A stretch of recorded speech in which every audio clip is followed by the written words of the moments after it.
오늘 우리에게 주시는 하나님의 말씀 보도록 하겠습니다. 신약성경 로마서 13장 1절, 2절, 2절의 말씀입니다. 제가 가지고 있는 신약성경 257면에 있는 로마서 13장 1절, 2절, 2절의 말씀, 제가 로마서 13장 2절부터 말씀 봉독드리겠습니다. 각 사람은 위에 있는 권세들에게 복종하라. 권세는 하나님으로부터 나지 않음이 없나니 모든 권세는 다 하나님께서 정하신 바라. 그러므로 권세를 거스르는 자는 하나님의 명을 거스름이니 거스르는 자들은 심판을 자취하리라. 아멘. 하나님의 말씀입니다. 믿음이란 큰 은혜를 받은 우리 성도들이 이제 어떻게 살아가야 할까를 로마서 12장에서 15장 초반부에 걸쳐서 도전해주고 계십니다. 오늘 그 가운데 세상 권세자들에게 복종하라는 말씀을 접하게 됩니다. 그 이유는 그 권세자들 다 하나님께로 왔기 때문이다라고 얘기하고 계십니다. 우리 성도들에게는 모든 일들이 그렇게 이해되어져야 하죠. 오늘 우리가 어버이날이지만 우리가 어버이에게 왜 효도를 해야 합니까? 세상은 효라고 얘기하지만 우리는 그걸 신앙이라고 얘기를 하는 거죠. 세상은 부모님의 은혜가 있기 때문에 날 낳아주셨기 때문이라고 얘기하지만 우리들은 부모를 공경해야 하는 이유가 하나님이 우리의 부모님을 주셨기 때문이어야 한다는 얘기죠. 그래서 여러 가지 세상의 환경이나 조건들, 그런 것들을 뛰어넘어야 한다는 거죠. 왜? 우리가 부모를 공경하는 건 계명이니까, 신이니까, 효가 아니라 신이니까. 마찬가지이다라는 얘기죠. 우리가 나라에 충성하고 권세자들에게 복종해야 한다라는 것, 그들이 의로워서 그들이 나라에 충성을 다해서 이런 게 아닌 거죠. 뛰어넘어야 하는 것입니다. 그런 모든 조건들을 뛰어넘어서 그 권세자들은 하나님께로부터 온 이들이기 때문에 하나님을 향한 신으로 그들에게 복종해야 한다라는 말씀으로 우리는 받아들이게 됩니다. 그러면서 그 뒤에 말씀은 계속 이어지죠. 다스리는 자들이 굉장히 선한 느낌으로 다가오게 됩니다. 그들은 악을 징계하기 위해 있기 때문에 그들에게 선을 잘 행해라. 그럼 너희들도 문제가 없을 것이고 세금도 다 바칠 걸 바쳐야 된다라고 얘기하면서 원만한 그런 국가에서의 생활들을 권면하고 계시는 것을 보게 됩니다. 그러나 이 말씀은 굉장히 평화로운 시기나 좋은 지도자를 만났을 때는 문제가 없지만 그렇지 않았을 때는 우리를 굉장히 힘들게 하고 부대껴하게 하는 말씀이다라는 얘기죠. 솔직히 그 시대에도 쉽지는 않았을 것입니다. 왜냐하면 유대인, 그리스도인들, 그들에게 로마인들이라는 어떤 존재입니까? 로마인들은 정복자입니다. 그들의 강압적인 힘으로 그들에게 굉장히 불합리하고 불이익한 일들을 많이 했던 그런 나라죠. 그런 존재입니다. 그런 권세자들에게 복종한다는 건 쉽지 않았을 것입니다. 그러나 그럼에도 불구하고 그 당시는 그래도 좀 이것이 이해가 되는 게요. 그때 로마 제국이 아니었더라면 질서가 제대로 잡히기 쉽지 않았을 터이고 사도 바울이 그렇게 많은 나라들을 전도하며 선교 여행을 갈 수 있는 상황이 되지 못했을 것입니다. 그 제국이 제국 안에서의 치안들을 감당해 주니까 나라가 나라를 넘어갈 때, 민족이 민족을 넘어갈 때 사도 바울이 그렇게 큰 어려움을 겪지 않을 수 있었다는 얘기죠. 그러니까 어떻게 보면 일종의 로마 제국에 대한 덕을 사도 바울은 느끼고 있었다는 거죠. 질서가 유지되어 있기 때문에 로마 제국을 아주 좋아할 수는 없었지만 그래도 하나님께서 쓰시는 뜻이 있었기 때문에 이러한 말씀을 드려도 이해가 될 법한 상황이죠. 또 이때는 아직까지 본격적인 박해가 시작되기 직전이었습니다. 그러니까 이 권력에 대한 아주 악한 모습들을 만나지 못한 상황이다라고 얘기할 수 있죠. 그러니까 이렇게 표현할 수 있습니다. 그러나 여러 역사들을 바라보았을 때 이 말씀을 그대로 받아들이기 너무 어려운 적도 있었다라는 얘기죠. 우리 역사만 보더라도 일제시대 때 어떠했습니까? 말도 못 듣지 않습니까? 특별히 일제와 우리 한국교회는 굉장한 원한을 갖고 있죠. 바로 신사참배라는 것이 있습니다. 그들이 식민지를 자기 황국 시민화, 내선 일체 이런 식으로 얘기하면서 우리들의 정신세계까지도 지배하려고 그들이 애를 썼죠. 처음엔 권면으로 시작했고 처음엔 황제에게 인사하는 것으로 시작을 했습니다. 그러나 그것이 신도로 넘어간 겁니다. 그들의 종교, 그들의 문화로 넘어가고 참배하라고 강요하기 시작했다는 거죠. 여기에서부터 한국교회가 갈등을 겪기 시작합니다. 회유와 또 말도 못하는 위협 가운데 한국교회는 흔들리게 되어지죠. 그래서 그 중에 세 부류로 사람들이 나눠집니다. 한 부류는 거기에 옹호하는 사람들입니다. 이건 국가 의례이다. 그들 스스로를 변호했던 말씀이 바로 오늘 우리에게 주시는 이 말씀이기도 했다라는 얘기죠. 권세가 다 하나님께로부터 나온 거니까 일제도 하나님께서 주신 권세다. 이게 국가니까 국가 의례를 우리가 하고 할 건 하고 우리가 믿음 복음을 지킨 건 지키자라는 그런 분들이 처음엔 소수였지만 갈수록 늘어날 수밖에 없었죠. 또 한 부류는 속세를 떠난 분들이 많습니다. 학교도 다니지 않고 교회도 그런 교회는 다니지 않고 그래서 그냥 신앙을 지키고 배교도 하지 않는 또 한 부류는 목숨을 걸고 신사참배를 반대했던 그러한 성도들 그렇게 우리 한국교회가 흔들리게 되어졌죠. 여러분들 이 상황 가운데서는 이 말씀이 어떻게 이해되어져야 하는 것입니까? 과연 국가 의례라고 우리가 받아들여야 하는 것입니까? 그들이 원하는 선이라는 것이 과연 진정한 선이 되겠습니까? 우리는 아니라고 얘기하죠. 분명히 아닐 것입니다. 그래서 이날 얼마나 많은 신앙인들이 순교를 당하고 피해를 받습니까? 그런데 또 다르게 생각하면 느부갓네살 왕을 생각해 볼 수도 있습니다. 느부갓네살 왕은 이스라엘 편에서 보면 철천지대 원수입니다. 왜냐하면 그냥 공격해서 점령하는 것뿐만이 아니라 완전히 예루살렘을 파괴했습니다. 하나님의 성전을 완전히 파괴해버렸습니다. 그리고 사람들을 끌어가 버렸습니다.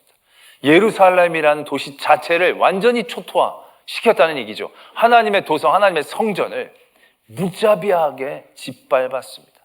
그런 느부갓네살이 어떻게 선하다고 느껴질 수 있겠습니까? 어떻게 그 느부갓네살 왕이 하나님이 세우신 권세라고 인정할 수 있겠습니까? 근데 놀랍게도 예레미야서에서는요, 그 느부갓네살 왕을 하나님의 종이라고 적고 있다는 사실입니다. 그렇게 이스라엘을 짓밟아 놨는데 선이라고는 눈꼽만큼도 찾을 수 없는 그러한 권세자였는데 하나님은 그 느부갓네살 왕을 자신의 종이라고 사용하셨다고 얘기하고 있다는 것이죠. 이쯤 되면 굉장히 이 말씀이 우리에게 어렵게 다가오는 것을 느끼게 된다는 거예요. 과연 권세자들에게 복종을 하고 복종을 해야 하는가? 근데 그게 모든 권세자들 모든 역사 가운데에서 천편일률적으로 적용되어지고 우린 그냥 참고 당해야만 한단 말이냐. 그러다가 일제에 그 신사참배에 회유당하고 협력했던 그런 배교자들처럼 되면 어떡하냐. 그때는 우리는 어떻게 해야 하는가. 굉장히 많은 고민들을 만들어내게 되죠. 그래서 우리는 이 말씀을 다시 한번 로마서 12장으로부터 흐르는 흐름으로부터 이 말씀을 이해해야 하는 것입니다. 뭐냐면요, 로마서 12장 처음부터 말씀을 드렸지만 우리가 믿음으로 의롭게 되어지는 은혜를 받은 우리들이 이제 어떻게 살아야 할 것인가에 대한 말씀이 12장부터 쭉 도전된다라고 전부터 말씀을 드렸습니다. 근데 그 믿음의 행동들을 어떠한 상황, 환경 가운데에서 지엽적으로 얘기해 주시는 게 아닙니다. 원수를 만날 때는 이렇게 하고 교회에서는 이렇게 이런 종류의 얘기를 하는 게 아닙니다. 그런 상황 가운데서도 우리의 믿음의 줄기, 믿음의 중심을 늘 얘기하고 계시는 거죠. 그래서 첫 번째 주에도 충성이라는 얘기를 했잖아요. 뭐 하지도 더 하지도 이게 아니라 충성하는 마음이 중요한 거고, 지난주에도 원수를 사랑해라 이게 아니라 우리가 악에게 지지 말고 선으로 악을 이겨라. 악한 대상을 이기는 그런 길이 아니라 그들뿐만이 아니라 내 안에 생겨나는 악을 이기는 그러한 마음의 구조, 마음의 힘, 그런 얘기들을 우리가 나눴습니다. 오늘 걸 뛰어넘으면요, 그 다음에는 어떤 말씀이 있느냐면 사랑이 율법의 완성이다라는 말씀을 주십니다. 그리고 때가 가까워 있으니까 때를 잘 맞이하고 그 다음에 형제들을 잘 사랑하고 품고 하나가 되어지는, 어떻게 보면 굉장히 믿음의 중요한 중심들, 그런 중심의 마음들을 계속적으로 우리에게 말씀해 주시는 흐름을 갖고 있습니다. 그런데 그런 흐름 가운데 굉장히 상황적이고 지엽적인 얘기가 오늘 안에 담겨져 있다는 거죠. 권세자들에 대한 우리의 태도들, 우리의 행동들, 이걸 얘기하는 것처럼 이 말씀이 이 안에 포함되어져 있다는 겁니다. 에베소서에 보면 그런 지역적인 상황들에 대한 구체적인 우리의 생활 활동들, 우리들의 태도들을 지적하고 계시죠. 아내가 남편에게, 남편이 아내에게, 자녀가 부모에게, 부모가 자녀에게, 종이 주인에게, 주인이 종에게.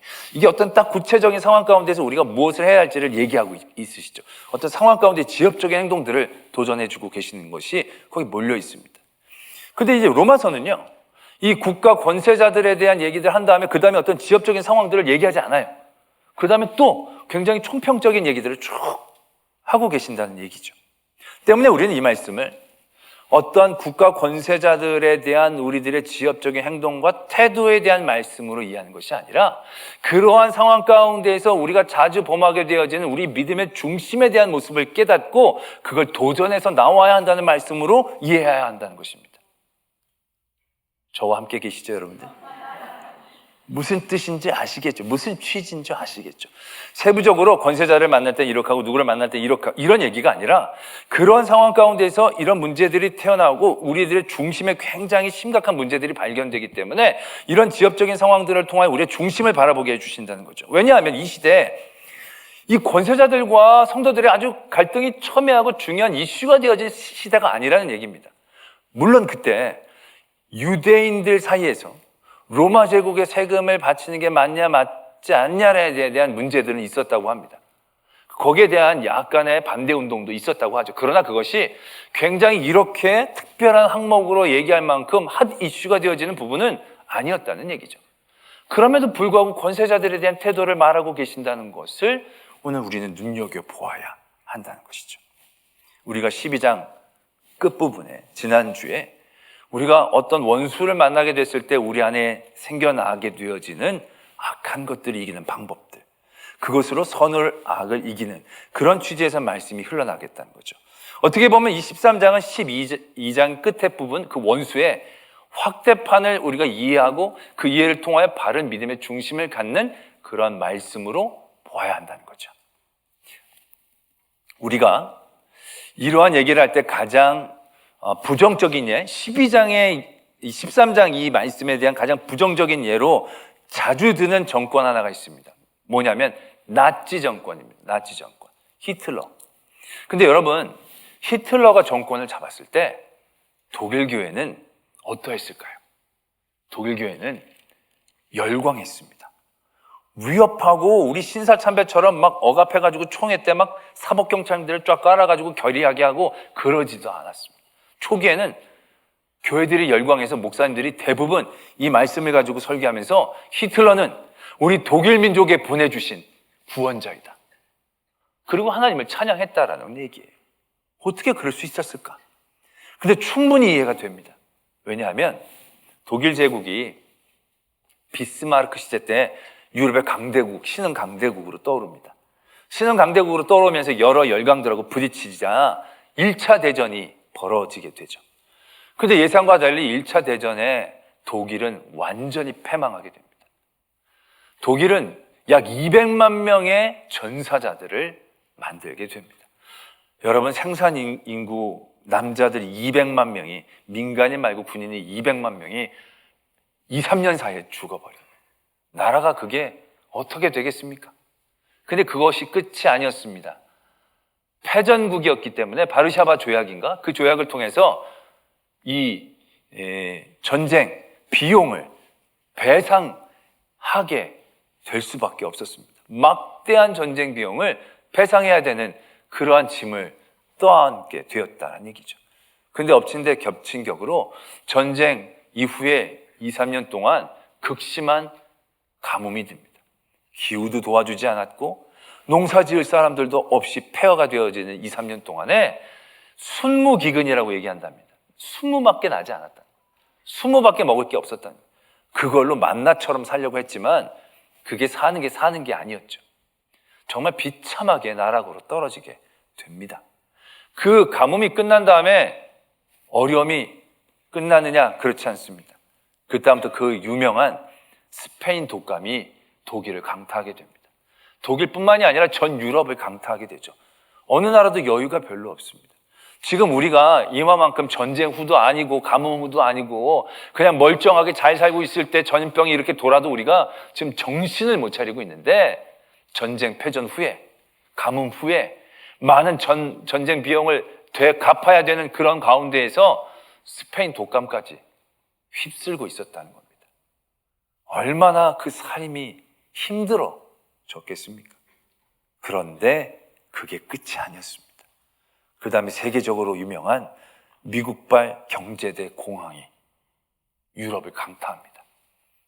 정신을 못 차리게 됩니다. 그게 독일의 현주소였습니다. 여러분 1900년대 독일의 영상을 한번 본 적이 있습니다. 근데 그게 1900년대라고 볼 수가 없어요. 길거리를 찍은데 길거리에 전차가 다니고요. 물론 마차도 다니고 자동차도 다닙니다. 근데 사람들이 입고 다니는 게요, 다 모델이에요. 모자 멋진 거 쓰고요, 양복 자켓 다 입고 수트 딱 입고 애들도 다 자켓 입고 모자 쓰고요. 얼마나 사람들이 고급스러워 보이는지 모릅니다. 그렇게 잘 살았던 민족이었다는 거예요. 그런데 전쟁 후에 1, 2년도 아니고 거의 20년 동안 나락으로 떨어진 거예요. 패전국의 가뭄에 경제 공황에 스페인 기근의 그 가운데에 그 유명한 바이마르 공화국 하이퍼 인플레이션이라는 현상이 생긴다는 겁니다. 그때 나라가 바이마르 공화국이었는데 사진을 보면 전차를 타는데요, 입장권이 조그만 손가방입니다. 왜냐하면 돈을 이만큼 내야 전차를 탈 수 있는 거예요. 그러니까 전후에 우리도 보면 지금 인플레이션 걱정을 하잖아요. 왜냐하면 경제를 어떻게 돌려야 하기 때문에 자꾸 돈을 찍어내고 그러다 보면 돈이 막 넘쳐나게 되니까 뭐 하나 살려면 다들 진짜 뭐 수레를 끌고 가야, 지폐를 수레를 끌고 가야 살 수 있는, 베네수엘라보다도 더 심한 상황이 그때 독일에게 이루어졌다는 거죠. 정말 말도 못한 삶의 자리에 그들이 처하게 된 겁니다. 근데 그때 히틀러가 나타난 거예요. 그리고 히틀러가 계획 경제를 합니다.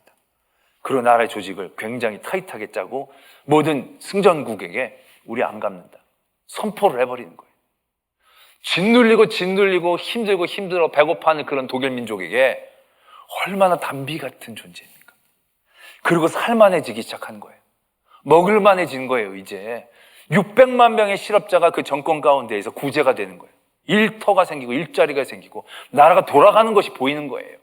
예전의 영광이 다시금 되살아나는 것처럼 보이는 거예요. 그런 모든 상황들 가운데서 어떻게 히틀러를 싫어할 수가 있겠냐는 거예요. 물론 그런 과정 가운데에서 조금 억압적이고 조금 강제적이고 독재적인 부분들이 있었지만 모든 국민들, 모든 교회들은 구원자라고 얘기할 수밖에 없었다라는 거죠. 그렇게 힘들고 어려웠는데. 그러나 여러분, 그 히틀러의 정권이 과연 선하다고 얘기할 수 있었을까요? 그런데 그때 많은 교회들은 왜 그걸 잘 보지 못했을까요? 정치적인 모든 상황들 가운데에서 우리는 쉽게 선과 악을 구별해야 됩니다. 그게 정말로 선과 악인지도 모르는 상황 가운데서 우리는 선과 악으로 그 사람을 규정하기 쉬워집니다. 왜? 거기에는 우리의 욕망과 분노가 서려져 있기 때문에. 근데 이 욕망과 분노라는 게 내 한 사람의 욕망이면 이게 잘못될 수도 있겠다, 개인적인 원한이겠다라고 생각하지만 이런 욕망들이 한 사람, 두 사람, 세 사람, 모든 사람들에게 미쳐지게 된다면, 그 똑같은 욕망을 모두가 느끼면서 그 욕망을 이루어 나가는 일들을 보게 되어진다면, 독일 민족이 다 짓눌리고 어려운 가운데 있었는데 그 모든 민족이, 우리 가족이, 지방이, 민족이 다 잘 살게 되어지는 그 욕망을 그들이 경험하게 될 때 그 욕망을 충족시킨 대상들을 우리는 얼마나 쉽게 선으로 규정해낼 수 있겠느냐라는 얘기죠. 반대로 마찬가지입니다. 어떠한 정권이나 권세자들에 대한 분노가 나 혼자만의 분노라면 고민하게 됐지만 그게 정치이기 때문에 굉장히 다수에 대한 공통적인 분노로 그것이 모여질 수 있다는 거죠. 그게 다수가 되어지면 이게 하나님 앞에서 옳고 그름을 생각하기 이전에 이거 악이다라고 규정시키기가 쉬워져 버린다는 겁니다. 그래서 이스라엘 민족들이 느부갓네살 왕을 쉽게 악으로 규정해 버릴 수 있습니다. 하나님의 종이라는 일들을 이해를 못합니다. 왜? 그들은 그들의 잘못과 죄를 바라보지 못하거든요. 그리고 그 느부갓네살 왕이 했던 만행을 보는 거죠. 그 망에 피해를 봤던 많은 민족들, 그 민족들의 분노와 감정들이 함께 모였을 때 그들은 그것을 선이라고 얘기하는 거죠. 우리 민족을, 우리 모두를 이렇게 힘들게 했으니 그 사람은 하나님이 사용하시는 사람이다라는 것을 생각하기도 이전에 분노로, 나의 욕망으로 그 일들을 규정하기 쉬워진다는 거죠. 그래서 오늘 말씀은 권세자들에게 복종하라 라고 시작하고 있지만 가장 핵심적으로 중요한 말씀은 5절의 말씀입니다. 그러므로 복종하지 아니할 수는 없으니 진노 때문에 할 것이 아니라 양심을 따라 할 것이다. 양심을 따라 하는 그 중심을 우리가 붙잡아내야 한다는 것입니다. 유대인들이 로마 제국들을 싫어합니다. 그리고 그들이 세금을 바치라는 것들에 대하여 반감을 하고 반대 운동을 하는 것이 그들 민족 안에서 보면 의로워 보입니다. 근데 그때 예수님 이 사도 바울을 통해 말씀하시는 거예요. 분노를 따라 행하지 말고 하나님 앞에서의 너희 자리로 다시금 생각해 보라는 거예요. 왜? 너희들의 죄와 너희들의 잘못으로 되어진 일인지 누가 아냐는 거죠. 분노로 너희들의 욕망의 결정체로 이것이 악이라고 규정짓고 난다라고 한다면 그 다음에 하나님의 뜻과 하나님의 일들을 어떻게 알아볼 수 있겠냐는 거예요. 그러한 자리에서 우리는 철저히 하나님 앞에서의 자리, 양심, 하나님 앞에서의 우리의 모습들을 바라볼 수 있는 그 자리를 확보해 내라 라고 도전하고 계신다는 거예요. 모든 사람들이 같이 분노한다고 그 사람이 다 악이 아닐 수 있다는 거예요. 모든 사람들이 다 좋다라고 그게 선이 아닐 수 있다는 거예요. 정치는 늘 그렇게 느껴지기 쉽거든요. 동일한 이익단체 안에서 그 일들이 이루어질 때 우리는 그것이 다름이 아니라 차이가 아니라 옳고 그름으로 쉽게 정죄해버리기 쉽다는 거죠. 그래서 거기서 하나님의 자리를, 양심 앞에서의 우리의 자리들을 잃어버리기 쉽다는 거죠. 예수님이 가이사의 것은 가이사에게, 하나님의 것은 하나님의 것으로 바치라고 얘기하십니다. 이건 정교 분립이라고 생각하는데 아닙니다. 정치와 교회가 분립되어져야 한다는 그러한 말씀으로 주신 말씀이 아니에요. 그들은 그들의 욕망과 분노에 따라 예수 그리스도를 넘어뜨렸고 로마 제국을 미워하는 마음 가운데서 하나님의 제대로 된 계획을 바라보지 못하는 거예요. 왜? 하나님은 정치적 해방을 위해 예수 그리스도를 보내주신 게 아니었거든요. 그들에게 모든 죄를 씻고 영생의 소망을 위한 하나님의 뜻 가운데 예수님이 오신 건데 그들은 지금 그 정치적인 분노로 쌓여 있는 거예요. 그래서 그들이 원하는 메시아는 로마를 이기고 로마를 무찔러야 되는 지도자를 의미하고 생각하는 거예요. 그러한 그들의 생각과 분노와 욕망 가운데 그들이 메어졌을 때 하나님의 바른 뜻을 발견해낼 수가 없었다는 거죠. 하나님의 아들이신 예수 그리스도를 부정하는 데 한간힘을 쓸 수밖에 없었다는 거죠. 왜? 그 안에 하나님의 양심 앞에 섰던 도전이 아니라 그들의 분노, 여태까지 그들의 민족이 당했던 모든 것들에 대한 분노와 그들을 이기고 잘 되고자 했던 그런 욕망들, 그런 욕망들이 민족적 결정체로 모였을 때 그것이 그냥 쉽게 하나님의 뜻이 되어버리고 하나님의 아들을 알아보지도 못하는 그런 결정적인 오류를 저지르고 말았다는 사실들을 우리는 깨달아야 하는 것이죠. 바로 오늘 이 말씀은 모든 정권에게 우리가 이렇게 하라 아닙니다. 정권에 대한 우리들의 강론을 얘기하는 게 아닙니다. 그런 상황 가운데에서 우리가 쉽게 빠질 수 있는 우리 안에서의 악을 바라보라는 얘기죠. 분노로 내 욕망과 두려움과 내 안위에 대한 욕망과 모든 사람들, 여러 사람들에게 쌓였던 분노가 마치 하나님의 뜻인 양 그렇게 바뀌지 않고 그런 모든 상황 가운데서 한 번 더 하나님의 뜻을 바라보고자 하는 깨어있음. 분노에 따라 하지 말고 양심에 따라 하라는 거죠. 세금도 바치라는 겁니다. 왜? 사람들이 로마에게 세금 바치지 말자 하지만 그 안에는 로마에 대한 분노뿐만이 아니라 돈을 아끼고 싶어하는 그 안에 욕망이 있으니까 그런 것들을 내가 내려놓아야 그 다음에 그런 모든 것들에 매이지 않아야 하나님이 이 시대 이 자리에서 우리에게 주신 나에게 주신 그 뜻을 분별해낼 수 있으니까. 로마서의 말씀의 가장 핵심적인 그 태도의 중심이 뭐라고 말씀을 드렸습니까? 하나님이 선하시고 기뻐하시고 온전하신 뜻이 무엇인지 분별할 수 있는 그러한 삶의 도전들이 우리에게 있어져야 한다라는 것이죠. 그런데 지금 이 시대를 사는 우리들의 많은 성도들도 다시금 이 말씀에 우리 스스로를 부딪혀 보아야 합니다. 우리나라는 지금 너무 정치 과잉입니다. 모든 게 정치 논리입니다. 정치가 제일 셉니다. 가정에서도 옛날에는요, 아버지가 1번 그러면 네 그러고 다 1번 찍었어요. 근데 요즘은 아버지가 1번 그러면 꼰대 뭐 이러면서 말도 안 하고. 부자지간은 그렇다고 치고 옛날엔 그래도 부부는 함께 찍었어요. 당신 뭐 찍어? 나 그거 찍어? 그래, 알았어. 다 이랬어요. 요즘은 부부도 없어요. 부자지간도 없어요. 정치가 먼저예요. 가정도 그러니 교회는 말할 것도 없죠. 옛날에 목사님이 말씀에 하나님의 뜻이 이번엔 이분이 좋을 것 같습니다. 그러면 아멘 받았어요. 근데 요즘은 그러면 쫓겨나요. 쉽지가 않아요. 모든 게 다 정치예요. 다 정치로 생각하는 거. 여러분은 그걸 어떻게 생각하십니까? 어떤 목사님이 저한테 하소연을 너무 한탄을 하시는 거예요. 그때 무슨 사건인지 모르겠지만 뭐 때문에 목사님이 너무너무 참다 속이 상하고 그래서 정권에 대한 약간 비판하는 설교를 했다고 합니다. 근데 그때 갑자기 중간에 앉아있던 안수 집사나가 벌떡 일어나더니 설교 중간에 나가버리는 거예요. 그냥 나가는 게 아니라 사춘기 소년 반항하듯이 나가다는 거예요. 근데 그 안수 집사님이 젊었을 때부터 자기가 양육해서 안수 집사를 세웠던 사람이래요. 더군다나 자기 아랫집이라고 그러시더라고요. 그러면서 얘기를 하시는 거예요. 아니, 아무리 자기가 정치를 지지하는 데가 있어도 그렇지. 내가 어려서부터 그렇게 양육하고 사랑하고 키워졌는데 자기가 마음에 듣지 않아도 목사님이 하나님 목사님을 통하여 여태까지 말씀하셨으니까 내가 무슨 들을 말이 있을 수도 있겠다. 한번 들어주면 안 되겠냐는 거예요. 그게 안 되면, 그게 너무 힘들면, 그러면 차라리 저건 아닌데 라고 하더라도 인간적인 정이 있잖아요. 앞으로 그렇게 뛰쳐나가면 동네에서 만날 때 얼마나 그게 불편하겠어요. 조용히 기도 시간에 나가든지 아니면 조용히 사라지든지 하면 모르겠는데 이건 대놓고 어떻게 인간적으로 그럴 수 있겠냐는 거예요. 정치가 뭔데? 아니, 지금 정부에서 독을 먹는 친구도 아니고 친척도 아니고 뭐 지금 정부랑 뭐 연결되고 하나도 없는데 나는 몇십 년 동안 친했고 몇십 년 동안 사랑했는데 아니 내가 약간 정부 그때 진짜 하나님의 말씀 가운데 내가 참다 한마디 했는데 어떻게 대놓고 몇십 년 동안에 있는 그 믿음의 지간들을 끊고 나가버릴 수가 있냐는 거예요.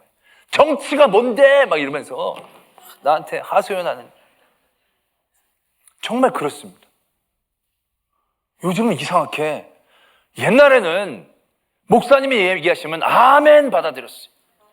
근데 요즘은 자기가 좋아하는 정치인이 얘기하면 무조건 아멘이에요. 그게 사실관계에 필요 없어요. 그 정치인이 말하면 아멘으로 받아요. 근데 목사가 뭐라고 얘기하면 다 살펴봐요. 이게 맞는지 틀린 말씀인지 점검을 해요.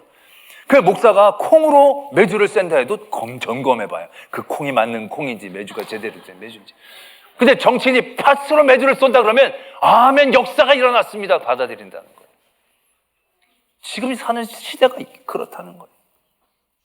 이게 정치가 아니라 종교가 되어버리고 있어요. 그게 왜 그렇습니까? 정말로 정치는 바르게 잘 다스리는 거예요. 그렇다면 사람이 모든 게 다 완벽할 수 없잖아요. 좋은 것과 나쁜 것들을 잘 분별하면서 예전에는 우리나라가 그래서 왔다리 갔다리 했습니다. 파랗다가 빨갰다가 파랬다가 그랬습니다. 근데 요즘은 콘크리트 지지층이라고 얘기해요. 뭐라고 얘기해도 흔들리지 않아요. 그럼 이건 정치가 아닙니다. 이건 바른 게 아닙니다. 이건 자기의 욕망입니다. 자기의 분노입니다. 자기의 욕망과 분노의 교집합이 뭉쳐서 응집되어진 겁니다. 이 자리에서 우리가 어떻게 하나님 앞에서 양심의 자리들을 만들어낼 수 있겠습니까? 모든 게 나의 욕망, 나의 이해에 대한 그 안에서부터 시작됐는데 어떻게 하나님이 선하시고 기뻐하시고 온전하신 뜻이 무엇인지를 분별해낼 수 있는 자리, 양심의 자리를 우리가 어떻게 지켜낼 수 있겠습니까? 그것이 이 권세자들과의 관계 가운데서 우리에게 제일 잘 보일 수 있는 큰 위험한 점임을 오늘 말씀은 우리들에게 도전하고 계신다는 거죠. 유대인들에게 로마 제국은 절대로 좋은 나라일 수 없습니다. 왜?